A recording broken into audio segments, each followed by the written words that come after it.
గారు రాసిచ్చిందే, ఇది నాది కాదు, నేను తెచ్చుకున్న ఇయ్యాలని ఏం రాసిండు అని.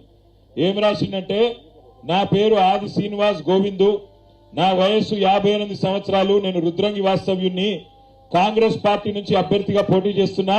ఈ సందర్భంగా నా నియోజకవర్గ ప్రజలకు ఈ విధంగా ప్రమాణం చేస్తున్నా. ఏం ప్రమాణం చేసిండు? ఎన్నికల్లో గెలిచిన తర్వాత కాంగ్రెస్ పార్టీ ప్రకటించిన 6 గ్యారంటీలను 100 రోజుల్లో నేను ఖచ్చితంగా అమలు చేస్తాను. బాండ్ పేపర్ మీద రాసిచ్చిండు. మరి అమలు అయినాయా? అన్ని ఒకటన్నా అయిందా? ఏమన్నా అడిగితే ఒకటి చెప్తారు. ఏమని? ఫ్రీ బస్ అయింది కదా, ఎక్కుర్రి తిరుగురి. బాగున్నదా ఫ్రీ బస్సు? అయినా ఫ్రీ బస్సు ఎట్లయితుంది నాకు తెలియక అడుగుతా. ఆడోళ్ళకి ఫ్రీ అట, మగోళ్ళకి డబుల్ టికెట్ అట. ఇల్లు అనక మగోళ్ళు ఉంటారు, ఆడోళ్ళు ఉంటారు. ఎట్లయితుంది మరి? ఇది వరకు బస్సోడు మా ఆడపిల్ల ఎవరైనా శైలి ఆవిడ తాగుతుండ, ఇవాళ ఆగుతుండా? ఆడపిల్లలకు ఫ్రీ టికెట్ అని రైమని పోతుండ, అంతేనా? మళ్ళా లోపల పోయినకి ఏమైనా అందం ఉన్నదా? కొట్టుకునుడు గుద్దుకునుడు సీట్ల కోసం లొల్లి తప్ప ఏమన్నా బాగున్నదా? ఒక్కసారి ఆలోచన చేయండి. కేసీఆర్ గారి నాయకత్వంలో 10 ఏళ్లు వేములవాడ నియోజకవర్గంలో ఏమేం కార్యక్రమాలు చేసుకున్నామో, ఆనాడు చిన్నమనేని రమేష్ గారు ఎమ్మెల్యేగా ఉన్నప్పుడు ఎన్ని కార్యక్రమాలు జరిగినాయో ఒక్కసారి గుర్తు తెచ్చుకోండి.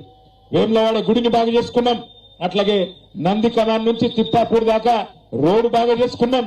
మీకోసం 100 పడకల ఆసుపత్రి, కరోనా తర్వాత మీరు సిరిసిల్లకో కరీంనగర్కో ఇంకో కాడికో పోయే అవసరం లేకుండా ఇక్కడనే 100 పడకల ఆసుపత్రి పెట్టుకున్నాం.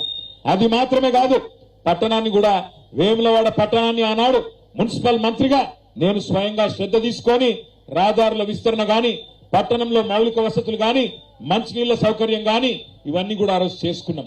ఒక్కసారి యాద్ చేసుకోండి. ఇక్కడ మా ఆడబిడ్డలు ఒక్కసారి చెప్పాలి నాకు, మీలో బీడీలు చుట్టేటోళ్ళు ఎంతమంది ఉన్నారు ఇక్కడ? ఒకసారి చేయలావట్టు. అందరు బీడీలు చుట్టేటోళ్ళేనా? ఒక్క మాట నాకు గుండె మీద చేసుకొని చెప్పుండ్రి. జరాగుడు ఒక్కసారి గుండె మీద చేసుకొని చెప్పండి.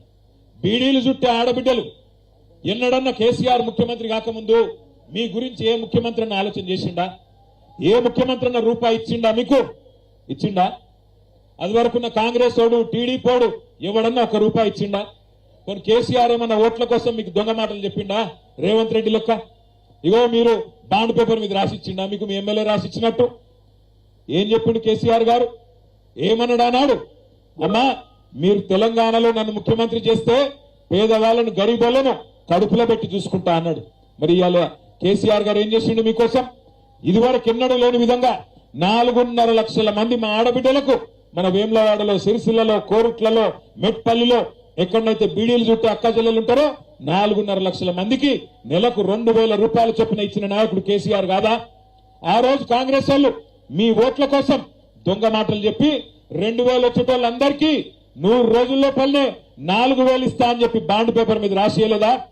7,000 మీ దగ్గరకు వచ్చి ఇదారు చచ్చిపిక్తా ఆయన ఓడిపోతే నేను 4 సార్లు ఓడిపోయినా చచ్చిపోతా అంటున్నా కదా మీరు ఓట్లేసింది.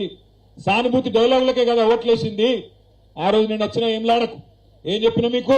ఆయన చచ్చిపోతాడో లేదో నాకు తెలియదు కానీ కాంగ్రెస్ ఓడితే మనం చస్తామని చెప్పినా అయిందా? ఇప్పుడు మరి మార్పు బాగున్నదా? యూరియా బస్తా దొరకలేదు రైతులకు, మార్పు బాగుందా? ఫిబ్రవరి 6వ తారీఖు రైతు బంధు వడలేదు, మార్పు బాగుందా? 2 నెలల పెన్షన్ కొట్టిండు, 2,000 పెన్షన్ కూడా, మార్పు బాగుందా? 4,000 పెన్షన్ అన్నాడు, ఉన్న 2,000 కూడా 2 నెలలు ఇయ్యలే. 2 సార్లు రైతు బంధు కూడా ఇయ్యలే. ఇది వాస్తవమా కాదా ఆలోచన చేయండి.